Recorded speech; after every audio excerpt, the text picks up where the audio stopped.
ഈശ്വരനിലേക്ക് സ്തുതിയായിരിക്കട്ടെ. എല്ലാവർക്കും സുഖമല്ലേ? കഴിഞ്ഞ കുറേ നാളുകളായി നമ്മൾ വീടുകളിൽ തന്നെയാണല്ലേ. ഈ സമയം നമുക്ക് ഒത്തിരി കാര്യങ്ങൾ മിസ് ചെയ്തിട്ടുണ്ട്. നമ്മുടെ ഫ്രണ്ട്സ്, നമ്മുടെ യാത്രകൾ, നമ്മുടെ സ്കൂള്. ആർക്കെങ്കിലും പള്ളി മിസ് ചെയ്തിട്ടുണ്ടോ? പള്ളിയുടെ മനോഹരമായ അൾത്താര, നമ്മൾ വിശുദ്ധ കുർബാനയ്ക്ക് നിൽക്കുന്ന സ്ഥലം. എന്താണ് വിശുദ്ധ കുർബാന? ഈ സമയം നമ്മൾ പഠിക്കാൻ പോകുന്നതും വിശുദ്ധ കുർബാനയെ കുറിച്ചാണ്. ഈശോ കാൽവരിയിൽ അർപ്പിച്ച ബലിയുടെ കൗദാശിക രൂപമാണ് അൾത്താരയിൽ അർപ്പിക്കപ്പെടുന്ന ദിവ്യബലി. നമുക്ക് പഴയ നിയമ ബലികളിലേക്ക് പോകാം. ഇപ്പോ നമുക്ക് ഏറ്റവും പരിചിതമായ അബ്രാഹത്തിന്റെ ബലി കാണാം.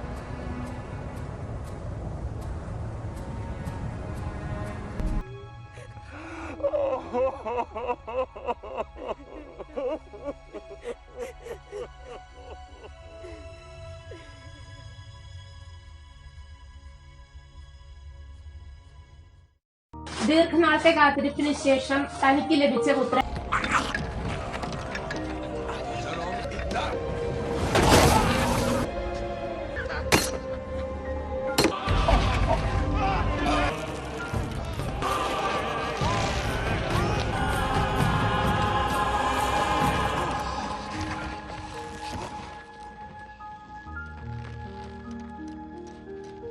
രണ്ടായിരം കൊല്ലങ്ങൾക്ക് മുൻപ് കാൽവരിയിൽ അർപ്പിക്കപ്പെട്ട ഈ ബലിയർപ്പണമാണ് ഇന്ന് അൾത്താരയിൽ അർപ്പിക്കപ്പെടുന്നത്.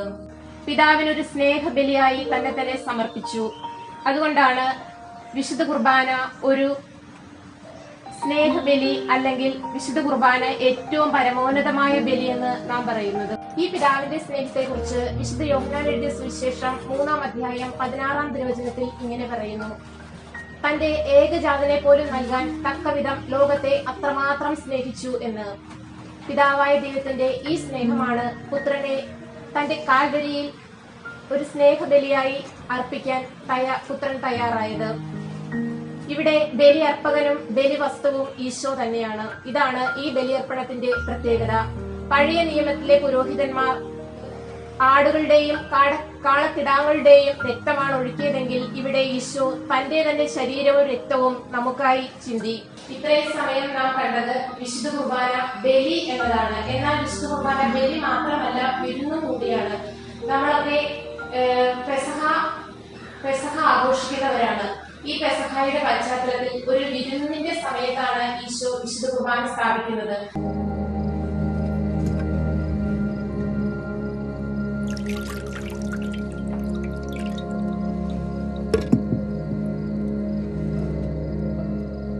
Take this and divide it among yourselves. For I say unto you, I will not drink of the fruit of the vine till the kingdom of God shall come.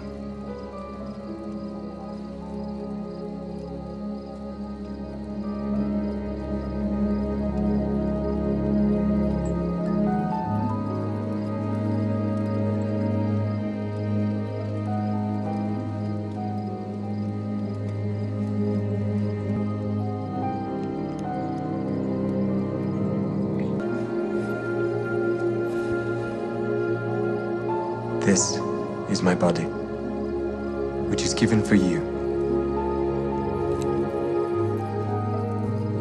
This do in remembrance of me.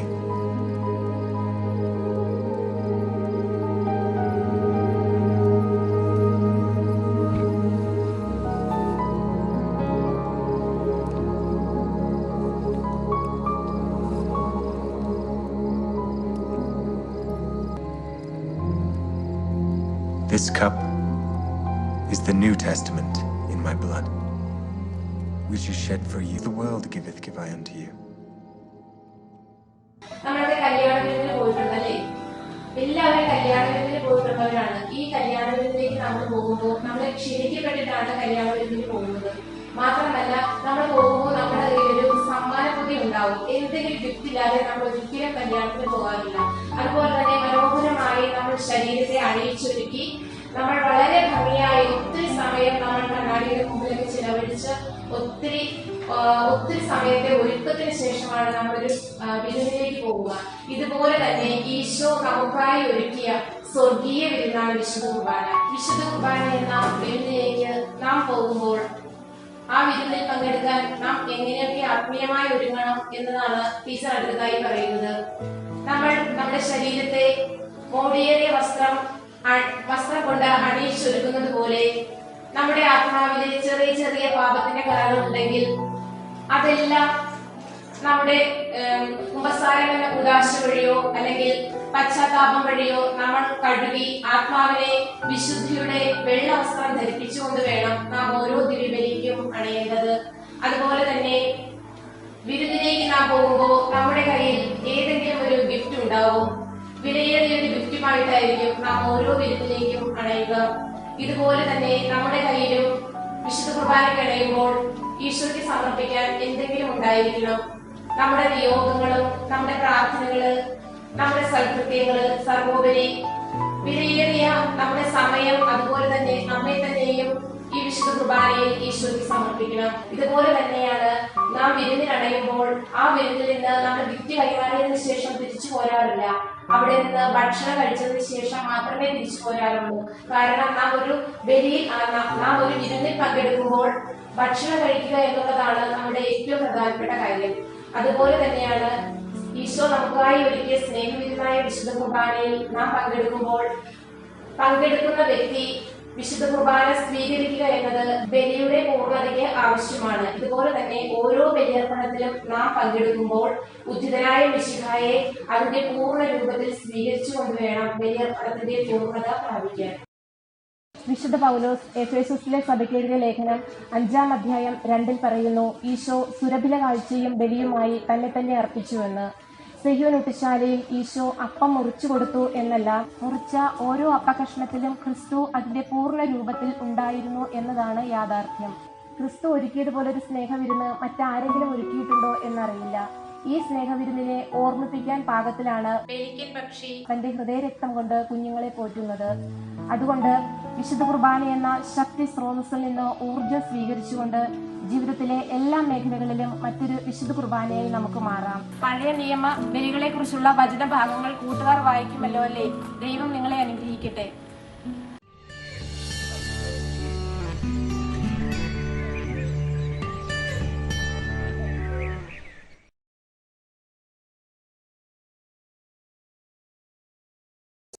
Isho മിശിഹായ്ക്ക് സ്തുതിയായിരിക്കട്ടെ. പ്രിയമുള്ള കുട്ടികളെ, എല്ലാവരും സുഖമായിരിക്കുകയാണോ? എല്ലാവരും സന്തോഷത്തിലാണെന്ന് വിശ്വസിക്കുകയാണ്. കഴിഞ്ഞ പാഠഭാഗങ്ങളില് നമ്മൾ എന്തിനെ കുറിച്ചെല്ലാമാണ് പഠിച്ചത്? ഒന്നാമത്തെ പാഠഭാഗത്തില് സഭ സ്വഭാവത്താലെ പ്രേക്ഷിതയാണെന്നും ആ സഭയിലെ അംഗങ്ങളായ നമ്മളെല്ലാവരും ഓരോ പ്രേക്ഷിതരാണെന്ന് നമ്മൾ കണ്ടു. രണ്ടാമത്തെ പാഠഭാഗത്തിലോ നമ്മുടെ സഭയുടെ അടിസ്ഥാന ദൗത്യം എന്ന് പറയുന്നത് സുവിശേഷ പ്രഘോഷണമാണെന്നും ക്രിസ്തീയ മക്കളായ നമ്മൾ നമ്മുടെ ജീവിത സാക്ഷ്യം വഴിയും സുവിശേഷ പ്രഘോഷണം വഴിയും ഈ ദൗത്യം നിറവേറ്റാൻ കടപ്പെട്ടവരാണെന്ന് നമ്മൾ കണ്ടു. കഴിഞ്ഞ 2 ക്ലാസ്സുകളില് ആദിമ ക്രൈസ്തവ സമൂഹത്തിന്റെ ജീവിത രീതിയെക്കുറിച്ച്, സുവിശേഷം ശ്രവിച്ച് സുവിശേഷം അനുസരിച്ച് സുവിശേഷം പ്രഘോഷിച്ച ഒരു സമൂഹത്തെക്കുറിച്ച്. ഇന്നത്തെ ഈ ക്ലാസ്സില് നമ്മൾ ചിന്തിക്കുക നമ്മുടെ 4-ാം പാഠഭാഗത്തെ കുറിച്ചാണ്. 4-ാം പാഠഭാഗത്തിന്റെ പേര് വിശ്വാസത്തിന്റെ വീരസാക്ഷികൾ. എന്താണ് മക്കളെ? വിശ്വാസത്തിന്റെ വീരസാക്ഷികൾ. അപ്പസ്തോല പ്രവർത്തനങ്ങളുടെ പുസ്തകത്തിൽ നിന്നുള്ള വായന 12-ാം അധ്യായം 1 മുതൽ 5 വരെയുള്ള വാക്യങ്ങൾ. യാക്കോബിന്റെ വധം. അക്കാലത്ത് ഹെരോദേസ് രാജാവ് സഭയിൽപ്പെട്ട ചിലരെ പീഡിപ്പിക്കാൻ തുടങ്ങി. അവൻ യോഹന്നാന്റെ സഹോദരനായ യാക്കോബിനെ വാളിനിരയാക്കി.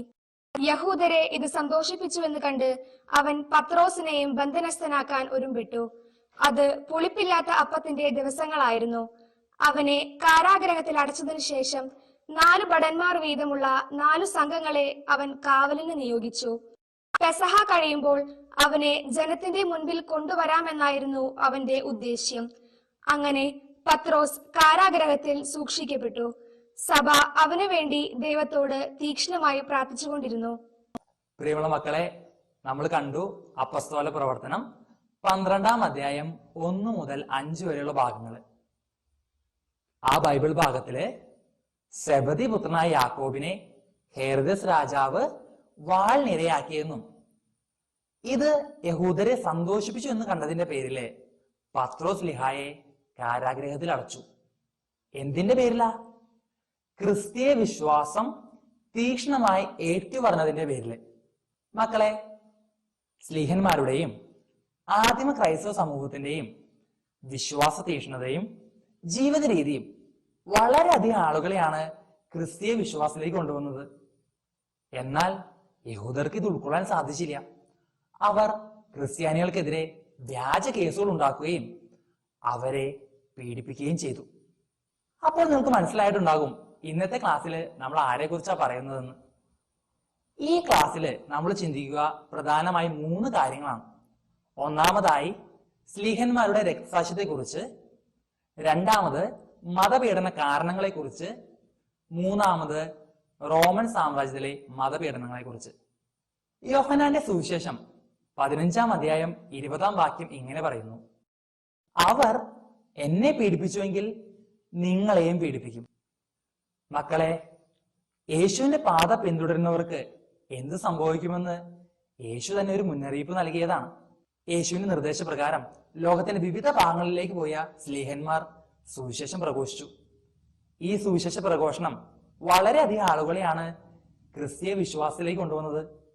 അതുപോലെ തന്നെ വളരെയധികം ശത്രുക്കളും ഉണ്ടായി. യേശുവിനെ പ്രഘോഷിച്ച അപ്പോസ്തലന്മാർക്ക് എന്ത് സംഭവിച്ചതെന്ന് നമുക്കൊന്ന് കണ്ടു നോക്കിയാലോ? അവൻ തന്റെ 12 ശിഷ്യന്മാരെ വിളിച്ച് അശുദ്ധാത്മാക്കളെ ബഹിഷ്കരിക്കാനും എല്ലാ രോഗങ്ങളും വ്യാധികളും സുഖപ്പെടുത്താനും അവർക്ക് അധികാരം നൽകി. ആ 12 അപ്പസ്തോലന്മാരുടെ പേരുകൾ: ഒന്നാമൻ പത്രോസ് എന്ന് വിളിക്കപ്പെടുന്ന ശിമയോൻ, അവന്റെ സഹോദരൻ അന്ത്രയോസ്, സെബദിയുടെ പുത്രനായ യാക്കോബ്, അവന്റെ സഹോദരൻ യോഹന്നാൻ, പീലിപ്പോസ്, ബർത്തലോമിയോ, തോമസ്, ചുങ്കക്കാരൻ മത്തായി, തദേവൂസ്, കാനാൻകാരൻ ശിമയോൻ, ഹൽബയുടെ പുത്രൻ യാക്കോബ്, യേശുവിനെ ഒറ്റിക്കൊടുത്ത യൂദാസ് കറിയോത്ത. യേശുവിനെ ഒറ്റിക്കൊടുത്ത യൂദാസ് കറിയോത്ത തൂങ്ങി മരിച്ചു എന്ന് ബൈബിളിൽ നാം കാണുന്നു. യൂദാസിന് പകരക്കാരനായി മത്തിയാസ് തിരഞ്ഞെടുക്കപ്പെടുകയും 11 അപ്പസ്തോലന്മാരുടെ കൂടെ എണ്ണപ്പെടുകയും ചെയ്തു. ഈശോയുടെ കൽപ്പന അനുസരിച്ച് ശിഷ്യന്മാർ സുവിശേഷം പ്രഘോഷിക്കാൻ ആരംഭിച്ചു. എന്നാൽ സുവിശേഷ പ്രഘോഷണം എളുപ്പമായിരുന്നില്ല. അവർ വളരെ അധികം പീഡനങ്ങൾ സഹിച്ചും. ഹെറോദസ് ചക്രവർത്തിയുടെ കാലഘട്ടത്തിൽ യാക്കോബ് സ്ലീഹ കഴുത്തറുത്ത് കൊല്ലപ്പെട്ടു. സുവിശേഷം പ്രഘോഷിച്ച പത്രോസ് സ്ലീഹ 67 ജൂൺ 29-ാം തീയതി നീറോ ചക്രവർത്തിയുടെ ആജ്ഞപ്രകാരം പത്രോസിനെ വത്തിക്കാൻ കുന്നിൽ കുരിശിൽ തറച്ചു കൊന്നു. തന്റെ ഗുരുവിനോടൊപ്പം ആകാതിരിക്കാൻ തന്നെ തല കീഴോട്ടായി കുരിശിൽ തറയ്ക്കാൻ പത്രോസ് ആവശ്യപ്പെട്ടു. വിശുദ്ധ അന്ത്രോസ് ലീഹ കപ്പഡോച്ചിയ, സിത്തിയ, റഷ്യ എന്നീ സ്ഥലങ്ങളിൽ സുവിശേഷം പ്രഘോഷിച്ചു. അക്കയായിൽ പാത്ര എന്ന സ്ഥലത്ത് വെച്ച് അന്ത്രയോസിനെ എക്സ് ആകൃതിയിലുള്ള കുരിശിൽ ബന്ധിച്ചു. 2 ദിവസങ്ങൾ കുരിശിൽ കിടന്ന് രക്തസാക്ഷിയായി. വിശുദ്ധ തോമസ് ലീഹ 52 നവംബറിൽ കൊടുങ്ങല്ലൂരിൽ വന്നു ചേർന്നു. ഇന്ത്യയുടെ വിവിധ ഭാഗങ്ങളിൽ സുവിശേഷം പ്രസംഗിച്ച അദ്ദേഹം 72 ജൂലൈ 3-ാം തീയതി ചിന്നമലയിൽ വെച്ച് ഒരു എംബ്രാതിരിയുടെ കുത്തേറ്റ് മരിച്ചു.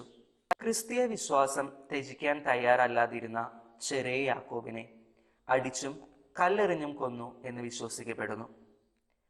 ഫിജിയായിൽ സുവിശേഷം പ്രസംഗിച്ച ഫിലിപ്പ് ഹിറാപോളിസിൽ വെച്ച് രക്തസാക്ഷി മകുടം ചൂടുകയും ചെയ്തു.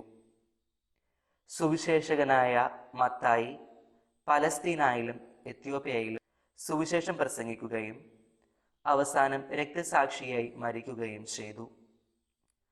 ഈജിപ്തിൽ സുവിശേഷം പ്രസംഗിച്ച ശിമയോനെ വിഗ്രഹാരാധകരായ പുരോഹിതർ പേർസ്യയിൽ വെച്ച് കൊന്നു എന്നൊരു പാരമ്പര്യവുമുണ്ട്.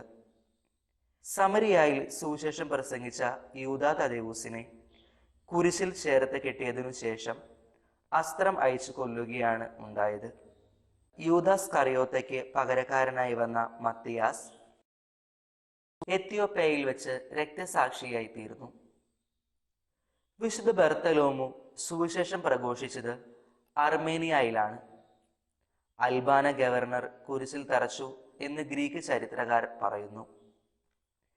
യോഹന്നാൻ സ്ലീഹായെ ഡൊമീഷ്യന്റെ മതപീഡന കാലത്ത് തിളച്ച എണ്ണയിൽ കൊല്ലാൻ ശ്രമിക്കുകയും അത് സാധിക്കാതെ വന്നതിനാൽ അദ്ദേഹത്തെ പാത്മോസ് ദ്വീപിലേക്ക് നാടുകടത്തപ്പെടുകയും ചെയ്തു. പിന്നീട് തിരിച്ചു വന്ന് എഫെസോസിൽ താമസിച്ചു എന്നും വാർദ്ധക്യത്തിലെത്തി സ്വാഭാവിക മരണം വരിച്ചു എന്നും യൂസേബിയൂസ് സാക്ഷ്യപ്പെടുത്തുന്നു. പ്രിയമുള്ള കുട്ടികളെ, നമ്മൾ കണ്ടു കഴിഞ്ഞു അല്ലേ? യേശുവിനെ പ്രഘോഷിച്ച അപ്പസ്തോലന്മാർക്ക് സംഭവിച്ച പീഡനങ്ങൾ. കല്ലെറിഞ്ഞും കഴുത്തറുത്തും കുരിശിൽ തറച്ചും രക്തസാക്ഷികളായി തീർന്നവര്. എത്ര ദാരുണമായ പീഡനങ്ങളല്ലേ? മക്കളെ, നിങ്ങൾക്ക് ഞാനൊരു ആക്ടിവിറ്റി തരികയാണ്. നിങ്ങൾ കണ്ടതിന്റെ വെളിച്ചത്തില് അപ്പസ്തോലന്മാരുടെ രക്തസാക്ഷ്യത്തെ കുറിച്ച് ഒരു ലഘു വിവരണം തയ്യാറാക്കണം. എല്ലാവരും ചെയ്യില്ലേ മക്കളെ? ചെയ്യണോട്ടോ. നിങ്ങൾ ചിന്തിച്ചിട്ടുണ്ടാകും, എന്തുകൊണ്ടാണ് ഈ റോമൻ ഭരണാധികാരികൾക്കും യഹൂദർക്കും ക്രിസ്ത്യാനികളോട് ഇത്രയധികം വിദ്വേഷം? നമ്മൾ ഇനി ചിന്തിക്കാൻ പോകുന്നത് അതിനെക്കുറിച്ചാ.